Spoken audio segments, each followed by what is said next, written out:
Alrighty. What is up, everybody? Welcome to our special edition of our weekly Wednesday deep dive here. For those of you that don't know, my name is Nick Griffin. I am the lead pastor here at Wayfarers Christian Church. I am joined today by our teaching pastor, Noah Randolph. Hey, how's it going, everybody? And we mentioned we have a very special guest. We have our friend Ashley Wakefield, who is joining us today. Hi, everyone. How are you? We are super excited to have Ashley here. Ashley is a member at Abundant Grace Fellowship, and we've had the opportunity to do a few videos for her church, and she came in and did a couple of teachings that Noah was helping me shoot some of the video for one time, and I remember both of us were just kind of like, whoa, she's gotten so much figured out about the Bible. It was really cool. Oh, thank you. Yeah, no, you killed it. You had this she was doing this lesson on the importance of like the East and the West in the Bible, and it's stuff that I've heard before, but it was like a 15-minute lesson, and you guys know I'm super long-winded. It's hard for me to say things really quick and short, and she in 15 minutes was able to just like perfectly encapsulate it. So, oh, thank you so much. So we were just like, yeah, we got to bring Ashley on at some point to talk about any topic, and this week seemed like a really, really great one in general. So for those of you that weren't able to tune in to our Sunday service, on Sunday I was doing a sermon where I preached through the Lord's Prayer specifically, which I think the Lord's Prayer is Jesus' sort of template to teach us how to pray. He's giving us all of the different components that are important for us to include in our prayers, and that's something that's really important. You know, we might include the part where we ask God to forgive us of our sins. We might include the part where we ask him to give us our daily bread, but we sometimes forget the part where we say, as we forgive others. Mm-hmm. And one of the parts that I think a lot of us forget is the hallowed be your name part, because it's kind of this like old Englishy sounding phrase that we don't completely understand. So today we wanted to spend a little bit of time talking about that topic specifically. What did Jesus mean by that phrase, hallowed be your name? And what is kind of the importance in general of the name of God, and the importance of the name of God throughout the scriptures? Personally, I think it has a lot of a close connection to the third commandment of the 10 Commandments, where it says not to take the Lord's name in vain. And so we wanted to kind of take some time to kind of unpack that a little bit. But I guess before we start, I wanted to ask both of y'all, what was your understanding, especially as related to the third commandment, when you guys were growing up, or in church, or in your daily lives? When you were a kid, or what would you have said it is taking the Lord's name in vain? How would you have defined that? Growing up. I don't know if you want to start, Noah, and then we'll go to Ashley after that. Yeah, sure. Definitely would have thought it was saying OMG, you know? Totally thought it was saying the name of God. Always English. You could say Yahweh, but you couldn't say God. So I just would never ever say oh my God or any type of thing like that. You say, oh my gosh. Yeah, oh my gosh, or oh my golly, or there's this really funny comedian named Tim Hawkins, who did a whole skit on Christian words that would be subbed for types of words like Christian that. Cuss words. Yeah, and so he'd say for this one in particular was always golly and gosh were okay, but you could never say God in any type of expletive, just type of way. So that would have been my understanding growing up. That would have been your way growing up. What about you, Ashley? Yeah, that was kind of similar. I always thought it was just not taking God's name in vain, like using it is a profanity, like using God's name in any reference to any type of profanity. And then also when I went to school, specifically high school, you would have kids say something, and at the end of that they would say, on God, and then you would have somebody say, don't say on God, don't say that, because even though it wasn't a profanity, it was like it was a form of swearing. And so people would say that, so it was like both of those things. So it's like when people would say versions of like GD or that's good. I forgot about that. I remember kids in school saying that all the time. So it's like, on God, I promise you. So I'm homeschooled, so that was like they were like, and then like somebody would always say, don't say that, man, stop saying on God, and so it was just like, so it was basically like using God's name either with a curse word or with any type of swearing, not swearing, I guess you're swearing that something is true, right? Basically, and using God's name in reference to that. So no, that's a good one. I had not remembered that, but that's definitely always been kind of how I had understood it. What started to change a little bit of that for me personally was you kind of hinted at it shortly, but it was just like it was okay to say like Yahweh or things like that, but not the English word God. And okay to say theos, which is the Greek word for God too. Oh, okay. Yeah, and that just seemed a little inconsistent because it was just like for Jews, they don't say Yahweh. Right. They would never say that. But like the word God is not the name of God in their mind. So I just realized that there was like a difference between what the early like Jewish people who were first listening to that commandment, the original hearers of that commandment when Moses is handing down those tablets and, giving them the commandment for the first time. I realized that the way we treat it in sort of the English American way just wouldn't have made sense to them. They would have been like, "Whoa, what are you talking about?" So that was kind of one area where it started to where I started to realize that maybe that's not necessarily what kind of was being meant there. But then it is interesting. I started to interact a little bit with a particular scholar and an author that I really like named Carmen. Yep, Carmen Imes. You got I really it. like her, but forgot her name for a second there. And it was funny. Right off camera before we started, I had sent Ashley one of the podcasts that she had on this topic, and I was asking her if she'd got a chance to listen to it. And she was talking about how you kind of liked some of the things that she said, but I was just thankful that you did agree with it, because I was just like, it would have been the worst if you'd have come on and then just been like, no, like, this is going to be the most controversial podcast ever. we're gonna get it'll be real heated real fast. Right. But either way, you did say you did enjoy a little bit of what she said. Do you feel like there was any particular aspect of what she said that you felt like was helpful? Or actually, before we get into that, I don't know.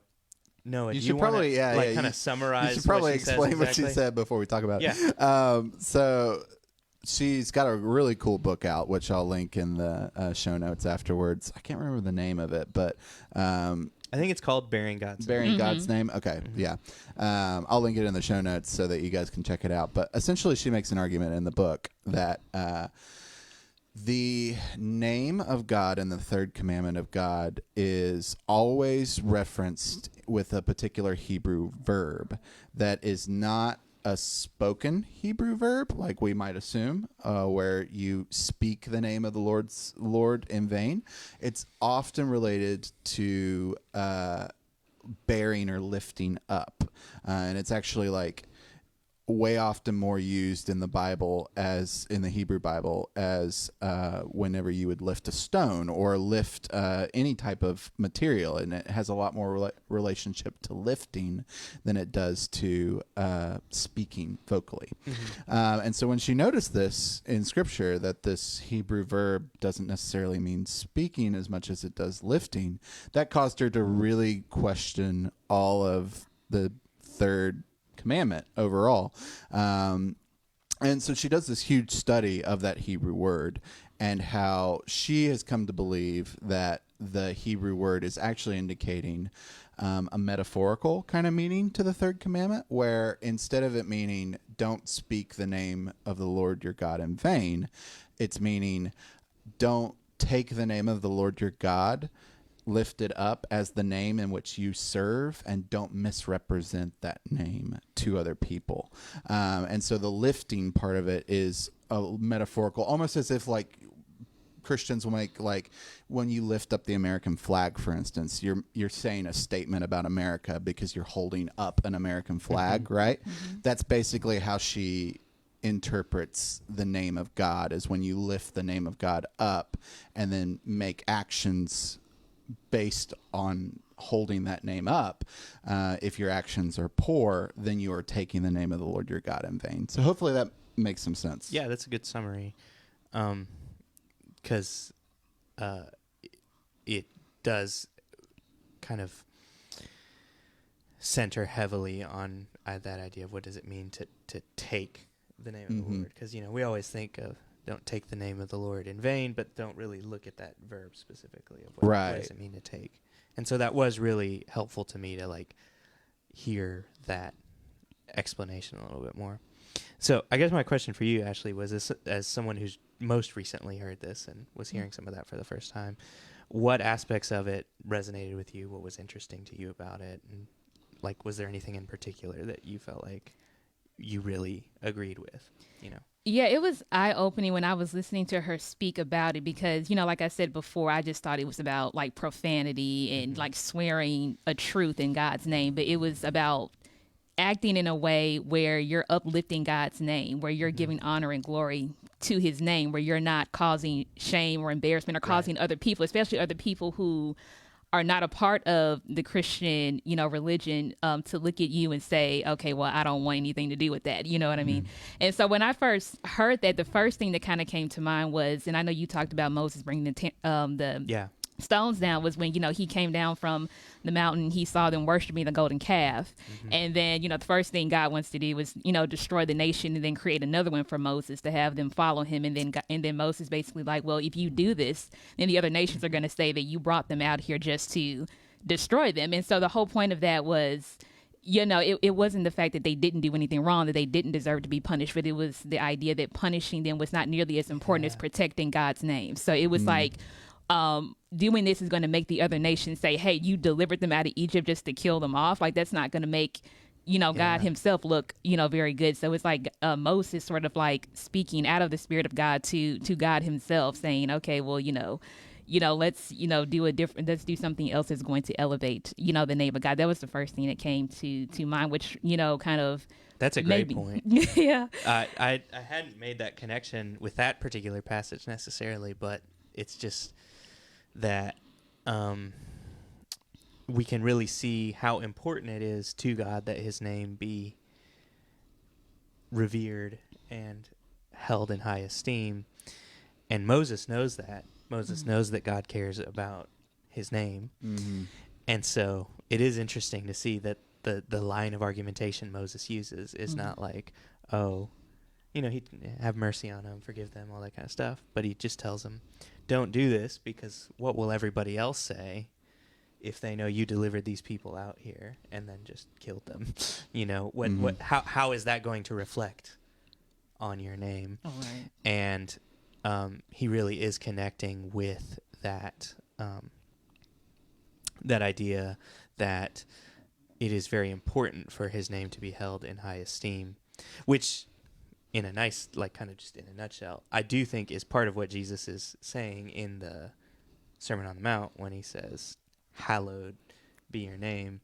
It wants God's name to be hallowed. You said you wanted to mention a little bit about that word specifically, right? So hallowed might not be a word that you're familiar with, but hallowed often, it basically the only time we used hallowed in normal conversation is Halloween, believe it or not. And that's a particular day that was set. There's a whole history of why Halloween became the thing of dressing up in costumes and things, which I won't get into. But regardless, it actually was a Christian holiday originally, and it's since morphed. But the idea of giving a day that's hallowed or sacred was the original intention behind it, and that's kind of where the name comes from. Is it really derives from the term holy, and it's your Hollyween, like Halloween, holy. It's hard to put those two words together, but you get what I'm saying. It's like the term holy and hallowed are very synonymous.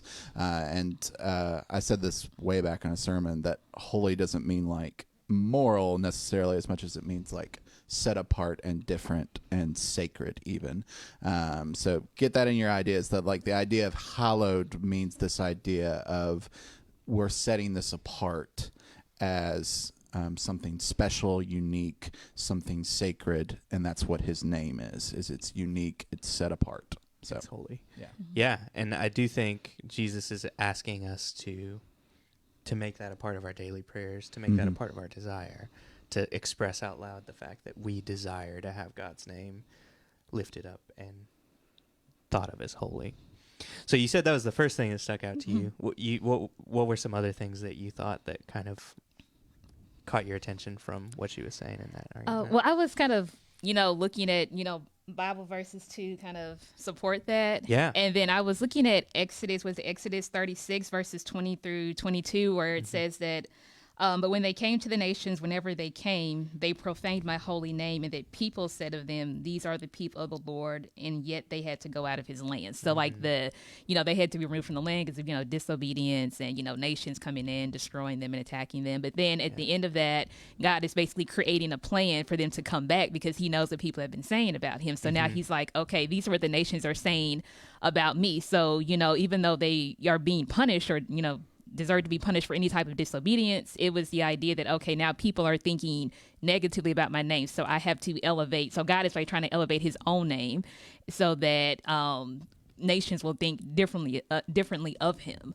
by bringing them back in. And so that was another thing that I that's great thought of. And so I was like, yeah, and it was like kind of like, and I think it's interesting that like God will go, it's not just our responsibility to elevate the name of God, but God will do things to also elevate his own name. So it's not even just like our responsibility, but then God will make it his responsibility to cause other people, even other nations who are not fully aware of him, to be like, okay, like I may not worship that God, but I know who that God is, and I know the benefits that he gives his people. So. Yeah. Yeah.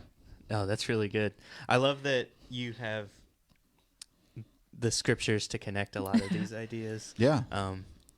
Together, because that's definitely that phrase I feel like is one that comes up a lot in the Old Testament, right? Just this sort of like way that the nations profane the name of God because of how the Israelites are acting. It actually comes up really early. The first time you'll ever see the mention of the name of the Lord is in Genesis 5. That's where the genealogies begin, and it'll actually say Seth beget Enosh, and Enosh beget, I can't remember who follows it, but right in between those two. I wouldn't know anyways. Right in between these two. I'm doing all this from memory. No big deal. Right in between these two, there is a little one-line verse that says, and at that time, people began to call on the name of the Lord. And then it just moves on to the genealogies and continues on from Enosh to whoever's next, and you get all the way to Noah. And so there's, whoever wrote Genesis, that's our first instance of the name of the Lord, and they felt it worthy of mentioning that, hey, at this point in time, this is when people began to call on the name of the Lord. So that's where the theme, I think, starts. And you kind of see it move throughout the entirety of the text. You mentioned several in like Exodus moving forward. A lot of the prophetic books even talk about God removing the name of the Lord, his own name, from the Israelites because they've essentially misrepresented it. And that you get the inclination is that they've been not following the third commandment. Right. They haven't been representing the name of the Lord well in their community, and so what he's going to do is he's going to take that name away from them, and that's kind of his prediction in the prophetic books. Yeah, so like they've actually been violating that third commandment and that's being a Jew who would have been reading the prophetic books or any of those books would have looked at the exact words, possibly seen the same verb that Carmen Imes is talking about, and would have kind of known, oh, he's talking about going back to the Ten Commandments, and that's why we're being punished, because we have been called, the people called by his name, and we have misrepresented it, and the prophets talk about doing things like not caring for the poor, not caring for the widow or the orphan, and all kinds of other things like that they mess up on, that they're not doing. And supposedly, if they're called by the name of the Lord but not doing all of these things, then they are bearing that name but in vain, in a way that is in violation of that commandment, which is just a really convicting thing to even think about in our day and age a little bit more. But I don't want to get into that just yet. We can get into that here in a little bit. But you had mentioned a couple of those things, and then what were the other things that kind of came about for you, Ashley, from that study a little bit more? I was going to kind of, because I wanted to go back about what I said, because I don't know if I said the verse. I said the verse right, but I don't know if I stated the right book. I think I may have said Exodus, but it was Ezekiel 36, 20 through 22. But I was also thinking about something that she said, that not everybody is responsible for bearing God's name. Only those who have salvation, those are the ones who are bearing God's name. And I think sometimes sometimes Christians put responsibilities on other people that are not supposed to, that they're not supposed to have. Not to say that we don't welcome people into the church or to, Christianity, but the people who are bearing God's names are his people. Because even though we're all created by God, God gives us a choice to either, be his child or not. So if we are choosing to do that, we're the ones that are bearing his name, so we have that responsibility. And I was also thinking about something else that I connected that verse to, about how let me find it, let me look at it, I wrote it down. It says in Deuteronomy 28:47, where God's talking about, because you did not serve the Lord your God with joyfulness and gladness of heart, because of the abundance of all things. And so he starts going into this list of all these different curses that they're going to experience because they're not partaking in that joy. And I was thinking about how, like, when we're bearing the name of God, like the attitude that we carry. And I was thinking about a conversation we had at our Bible study at our church about how, like, the difference between how we as Christians handle adversity versus how someone who is outside the faith handles adversity. And so we were talking about how we should handle it differently. We may go through some of the same things other people go through, like, illnesses, issues in our career, or, money problems, because, problems happen to everybody, no matter, who you are, no matter whether you serve God or not. But I think, like, the attitude that we carry this belief that we are taken care of, because I remember looking at another verse where it talked about how where it says that, I have never seen the righteous forsaken, and I have never seen his children begging bread. So it's like, even though we go through adversity, the way that we handle it can be an inspiration to somebody else, and that in itself can bring glory to God's name, where somebody looks at us and they say that they're handling that completely differently than I would handle it. Like, what is giving you the strength or the faith to do that? And you're like, well, my faith in God, my strength in God is giving me the strength to do this. So when people look at you and they're like, how are you handling this so much better than, I would have, or somebody, the average person would, and like, your faith in God is actually doing that. And that also reminds me of something that God said to Moses and Aaron. And I think this was in reference to when they were, I think it may have been when they were hitting the rock, when they were asking for water. And I think that God had told them that because you did not glorify my name or edify my name to the people, this is what happened. And so they had a responsibility. The people were troubled, and they had a responsibility to basically say that, okay, I know that we don't have water, I know that we don't have this, but this is what I want you to do to my name when the people are going through trouble. And they did not do that. And so God was like, okay, so there was a punishment kind of set in place, because I think that was the reason why, because Moses struck the rock, the water came out, and then Moses was not allowed to go into the promised land, even though he, which is always and so, and I think a Aaron, tough one. and so it was the idea that even how we handle adversity can be glory to God's name, know. So no, that's great. So you're kind of saying, like, part of that bearing God's name can be part of what can be involved in that is how we handle adversity, like you Yeah. were saying. So like if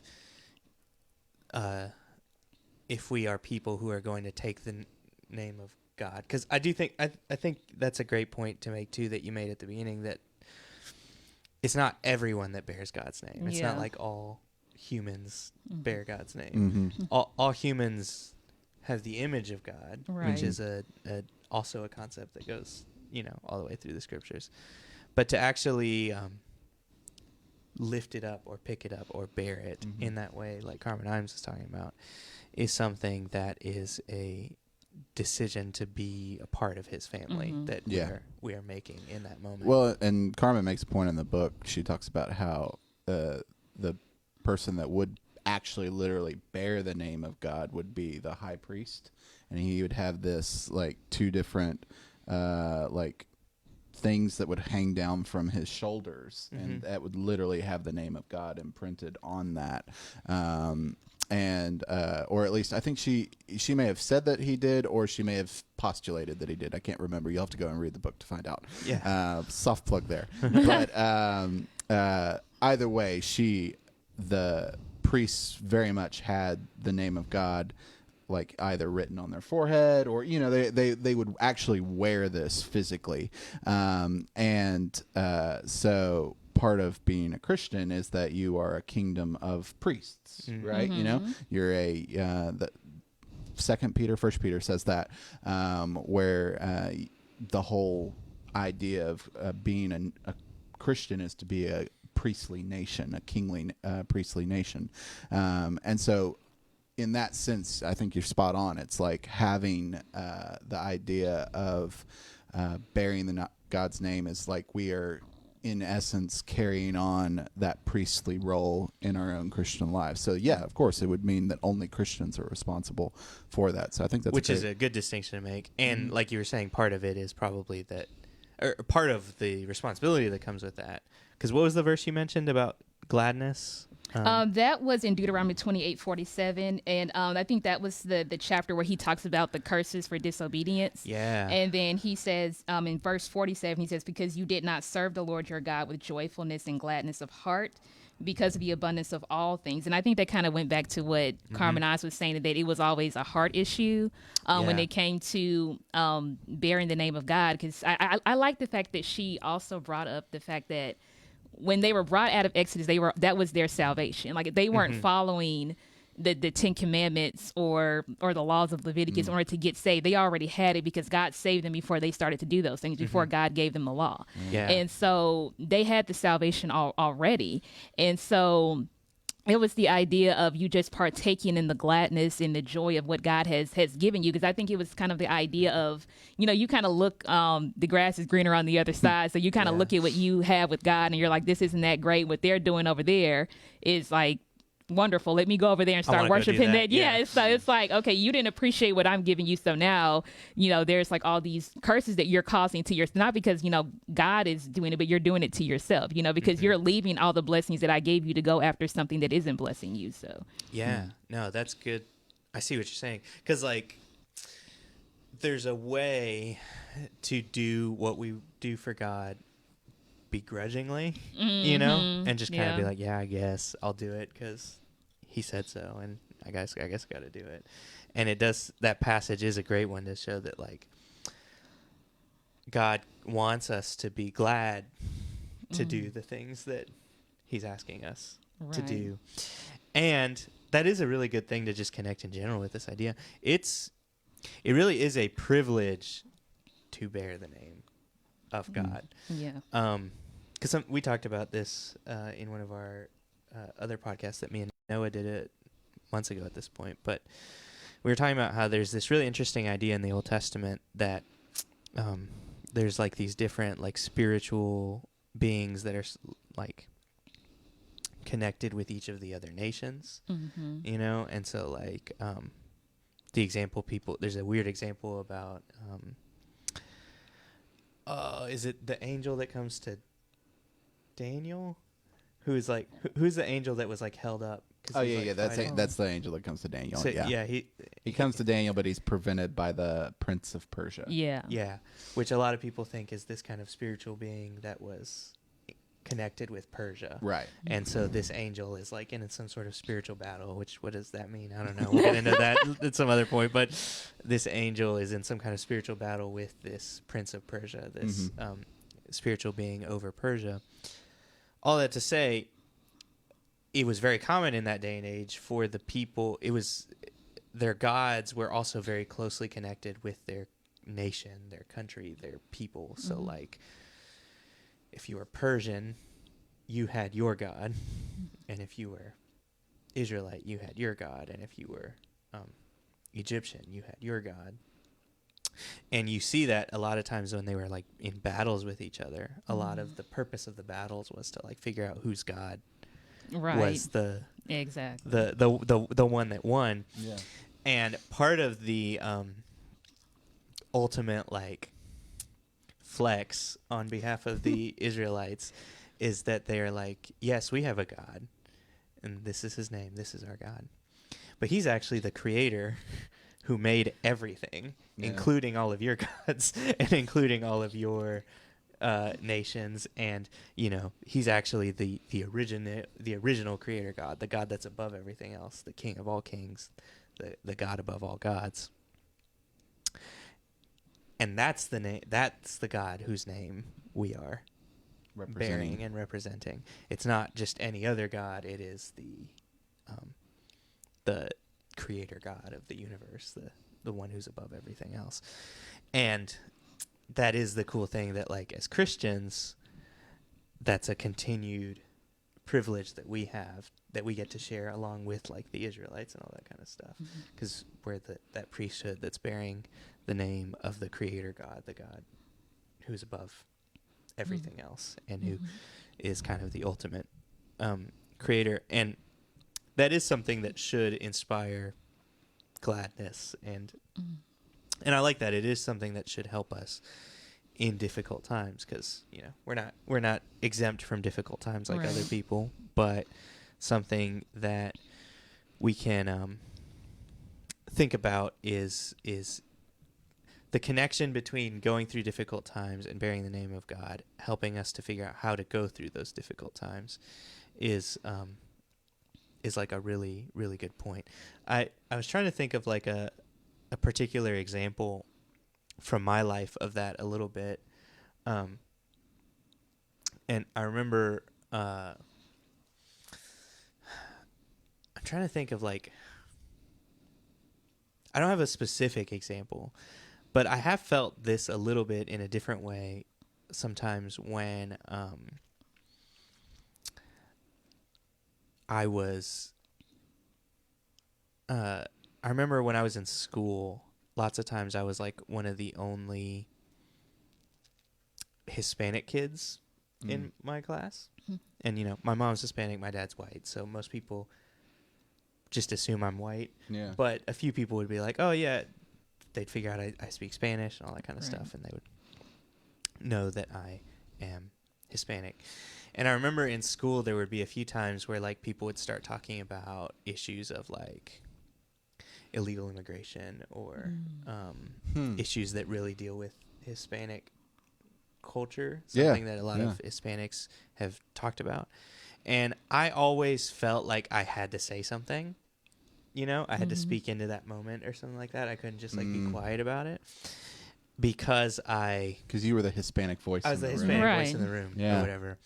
And that seems like it would be really interesting to see, you know, we feel that way a lot of times about our like heritage or our culture or our race or I don't know, like our interests. I've seen people do this with, like, if you're like a country music fan and somebody's like talking bad about country music, you're like, oh no, hold on a second. I gotta, like, like, I'm gonna defend my genre. Defend my favorite genre. You will defend it and fail miserably. But like, yeah, it would be interesting to think about what Christians would be like if we had that attitude about ourselves, about realizing that we are bearing the name of God. And so that extends to everything in our life. And so, like another more maybe closer example, still about the same sort of Hispanic thing, but I remember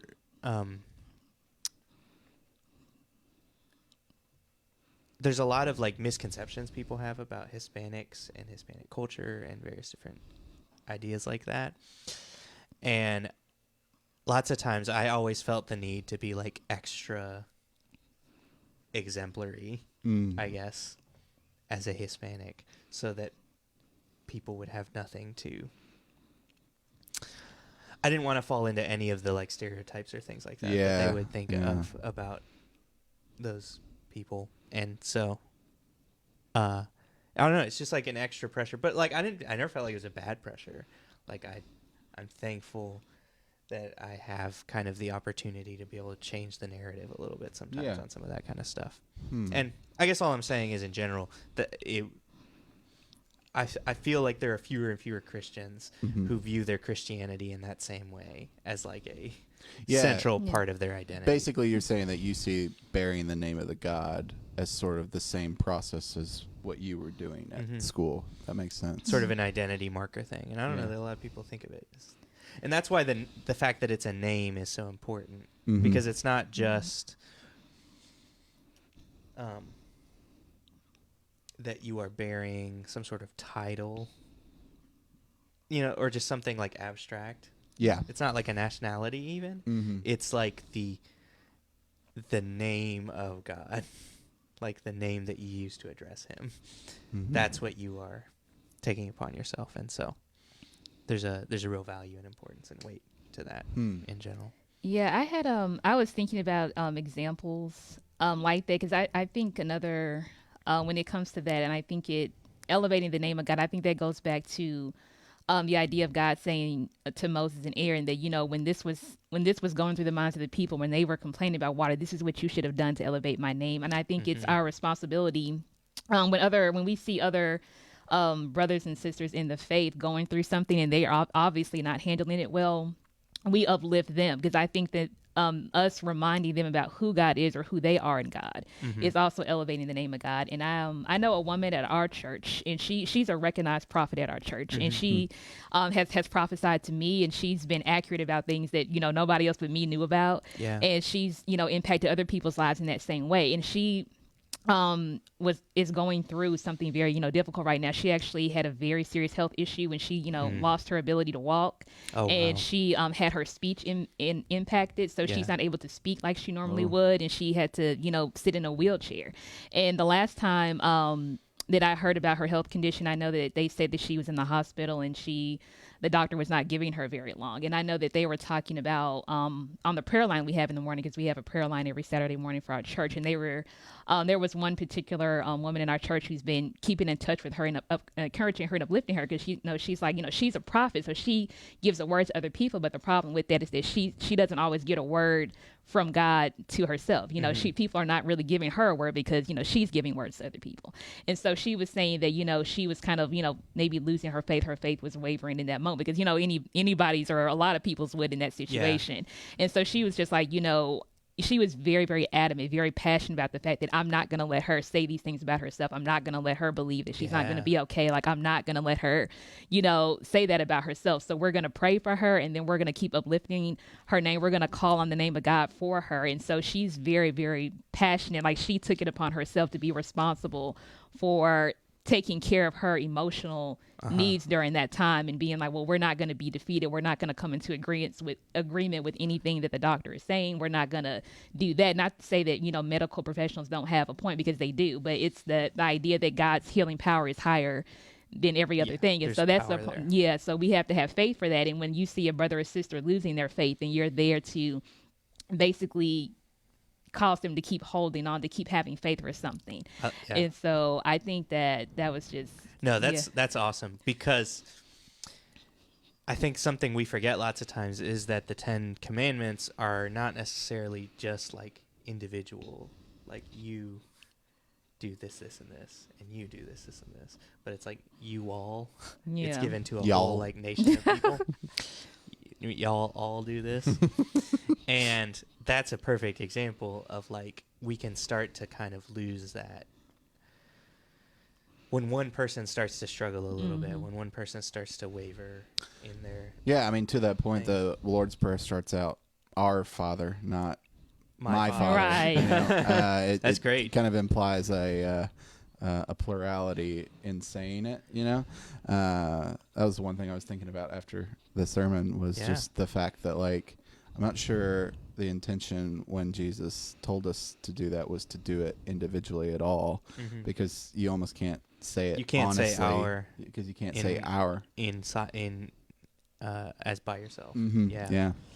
And so there is And a it's like, corporate component. give us this day our daily bread. You Yeah. know, like it's all No, plural. that's a great point. Mm-hmm. I'd have to rethink a lot of things in the sermon in general because of that. No, that's because that is a really good point. That there is just plural language all throughout the Lord's Prayer. And so that can be one of the ways that we can sort of enact some of this. So we have just a few minutes here to finish up here.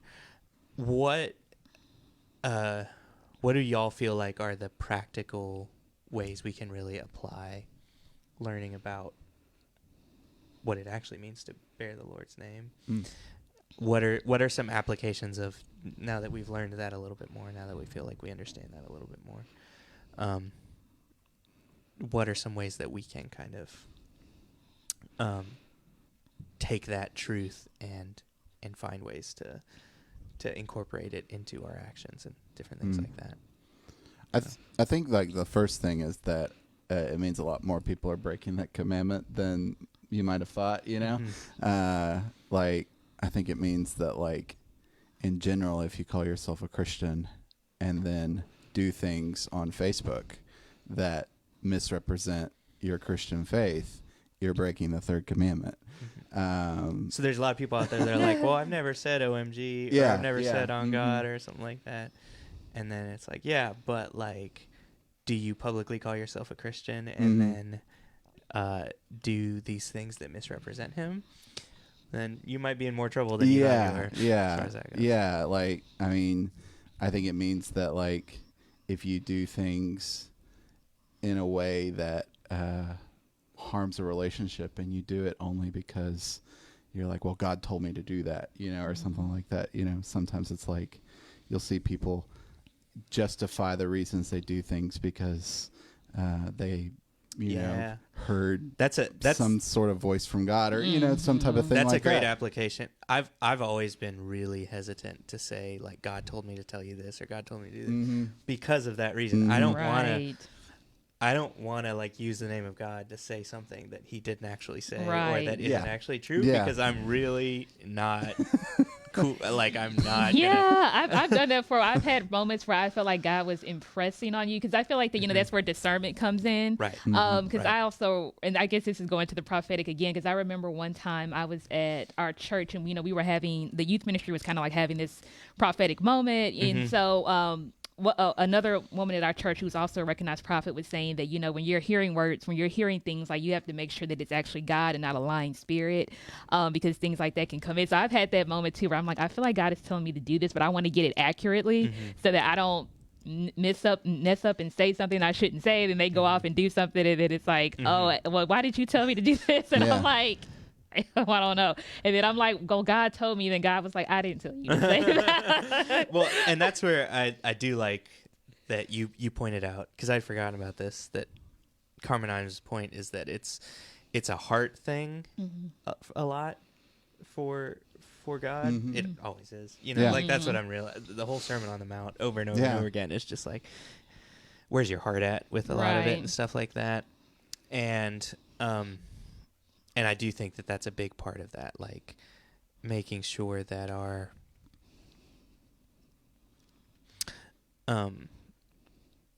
heart is just in the right place. Yeah, right. Yeah. When it comes to a lot of that. I mean, I'll say the one that I've been thinking about that a lot of people have thought about if you take God's name that's literally written on cardboard pieces of paper and walk and storm a capitol and claim that you're doing it in the name of Jesus, I think you're breaking the third commandment. I thought about that the entire time. That was the very first thing I thought. Actually, I'll say it. Yeah, you know what? This is something that I've thought about too, not to get like, political on it, but I like the way that, and I'm just saying this because of, what you said as an example, that I feel like what we're doing in the kingdom of heaven cannot be defined by politics. Because, I've seen, churches or, because I've looked at statistics before that the youth ministry has come up with where there was a percentage of, young adults who didn't come to church because they feel like their political views didn't match the church's. Right. And so the church should never be political. Like, we should never profess Democrat or Republican. Like, that's not what we're doing. And I liked the way that Jesus even handled the politics of that day. Yeah. Is that, Jesus was a king. Like, he wasn't just a God, he was also a king. He was the king of the Jews, so he was royalty. And so he never at any point in time ever said anything negative related to Caesar. He was never against Caesar. He wasn't going around preaching this thing that do not follow Caesar, follow me. It wasn't about that. And he even made a reference to the text where I don't know if it was the Pharisees or the Sadducees are questioning him and saying, like, do we pay taxes to Caesar? And he says, whose face is on this coin? Like, this coin belongs to Caesar. Like, render to Caesar what belongs to Caesar's and give to God what belongs to God. And so politics has its place, but I don't think you can define the church by it. Absolutely. And so that's a great application. Yeah. I've thought that lots of times because it's just like, that's what people in Jesus' day were trying to do. They had their parties. They had the Sadducees, the Pharisees, the Essenes, and lots of times they were asking him questions because they're trying to force him to fit into one of their parties. And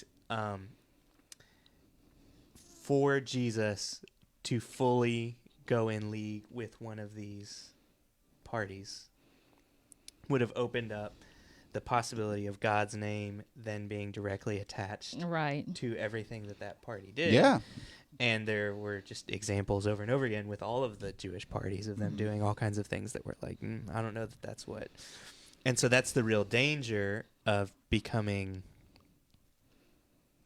incredibly connected in your politics and your faith, because not only are you attaching the name of God to you as a person, but you are then attaching the name of God to your political party. And that's one of the dangers that you have, is that when that political party starts to do things that don't line up with God's character, it's not that it is just reflecting badly on that party, but it actually ends up reflecting badly on God himself. Yeah. Exactly. And that's part of the danger and part of the thing that we have fallen into, unfortunately, as Christians, when we do become too closely tied to our politics, is we are also attaching God's name to those political parties, and there's a lot of fallout that comes from that too. That's powerful, because basically what you're saying is if a political party aligns itself with the name of God, they have already broken the third commandment. If they start to engage in activities that are counter to his character. Yeah, that's powerful. Yeah, because I think you can't put God in a box. It's like, how can you only define God by one thing? Like, how can you say that God is for the Democrats but against Republicans, or for Republicans or against Democrats, or for the independents or against like that? Because, I mean, I feel like with each one of those categories, I'm not a political expert, but I would think that in each one of those categories, there's something that may line up with God and something that doesn't. And so it's like you can't clearly define God by those set rules. Those are laws that, man came up with, not that God came up with. And I think that's another issue that Jesus was trying to deal with, is that the difference between following the law that I'm trying to give you and following the laws that man has created. And so yeah, that's a great insight. That's a whole nother episode we could do, because you're says spot that a on. lot. I'm so into that exact statement of like, a lot of people are kind of this idea that Jesus came to like abolish rules, period. He came to abolish, and he's God of grace. He doesn't care what you do anymore. God of the Old Testament, God of judgment, God of the New Testament, Jesus, he's God of grace. He doesn't care what you do. And overwhelmingly, as I've read the words of Jesus, I've just become more and more convinced that he's like, I'm just trying to get you to stop doing these rules that aren't Right. they're human rules. Like half the time he's upset at the Pharisees because they added on all of these other rules to the Old Testament law, and he's just like, I never told you to do that or not do that. Right. Why are you like at one point the Pharisees are upset with Jesus and his followers because they don't wash their hands before they eat, and they're going on and on about it, and he's just kind of like there's no law in the Old Testament that has very specific rules about that hand washing the way that they did it as Pharisees. And so there's just that is a big part of the fight I see lots of times with Jesus, is him trying to get them to understand that there's a difference between what is expected of you when you take on the mantle of bearing God's name and what other people will kind of add on to that, the other rules and stuff like that. People Yeah, and I love onto his, because that's one of my favorite things that Jesus said about how, like, what goes into the body doesn't pollute a person, but it's what comes out of the body, in the sense of, like, what you're eating is not the thing that's polluting you, but what comes out of you, like, the actions that you take, the words that you speak, is all that is coming out of your spirit. Yeah. And so, they had all these different, laws about what you could eat and what you could not eat, about, cleaning yourself properly before you partake in any type of meal. And I know some people still believe in that. And I think you're just basically tying yourself to a law that you can't fully keep, that you don't even need to keep. So it's like, set yourself free from that and worry about what's going on with you inwardly instead of the physical, because the physical is important, your health is important, but it's the idea of who you are as a person, and how you're portraying yourself, how you're portraying the name of God is more important than what you had for breakfast this morning. So it's no, that's great. It's the same point we've been making here, but I do think that is that idea of, like, there are actions that God cares that we do, that obviously he cares about the things that we do and all that kind of stuff. But it seems like what he really cares about is that our desire to do those things comes from a place that is from a desire to serve him, a desire to help other people, out of love, out of all this kind of stuff. So Jesus makes that connection. I do like, he's like, worry about what's coming out from in here right. a little bit more than you start worrying about what goes into your body. Right. What's the thing that's actually going to pollute you? Although I don't advise doing Taco Bell every day. not Taco Bell.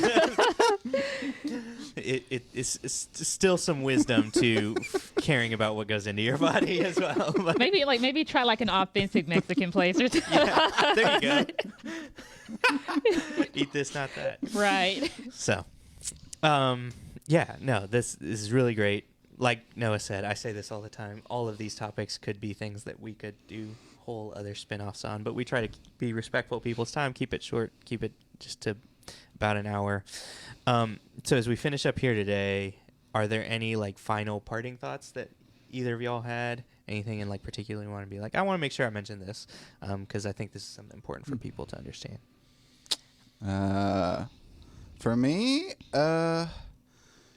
just take the name of the God really seriously. Like, if you claim you're a Christian, like, take that seriously, and really think about the fact that Christ is in the name Christian, and so the name of God applies to that statement, and so, just take that seriously, go into your life, not thinking that it's just a word that if you say you're going to be in sin, but thinking of it as a name that you represent, and that you're supposed to be representing who Christ is in your life to the rest of the people. And if you misrepresent that, you're not lifting up the name of, you're taking the name of God in vain, I think. So, yeah.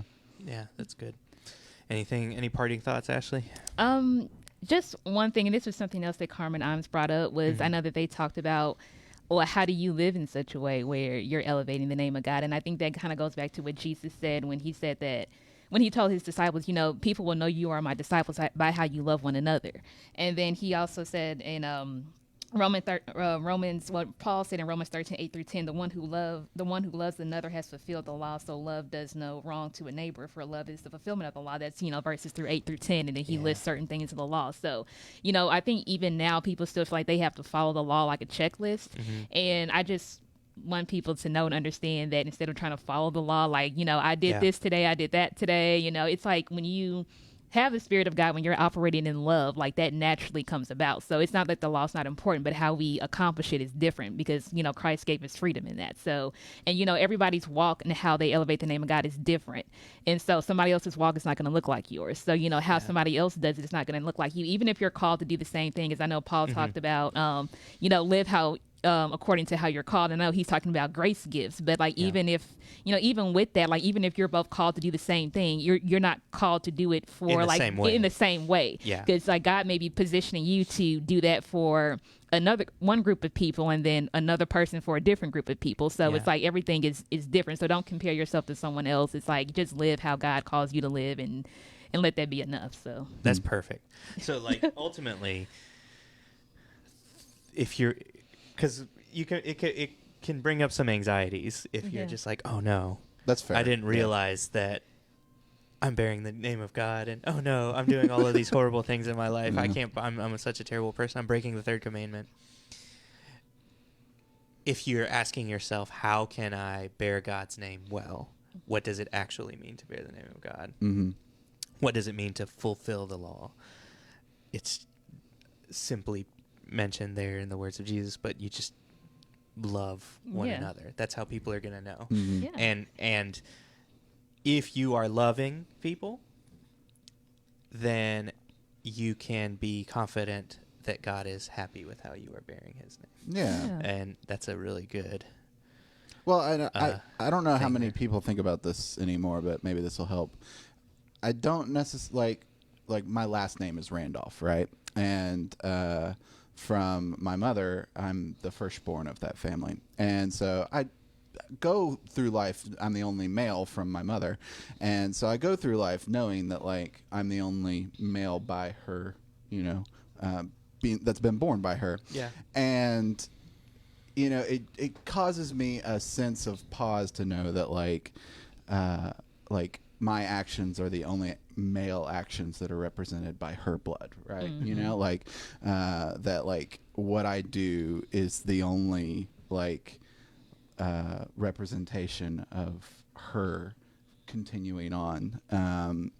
And so it seems that like, not the only, but you get what I'm saying. Yeah. Like it's hard to really articulate what I mean by that, but the overall that emotion is not necessarily like stressed or any type of thing like that, but it is like it is a knowledge that like Should how I'm affect how you- bearing the name Randolph into future generations does put a weight on me, and it's a serious business, you know. Yeah. Like it's not something that you just like willy-nilly don't ever, you know, just kind of throw with the wind. It's like it does give you pause to think that like, wow, my actions mean a little bit more, you know, Yeah. just because of the relationship to that name.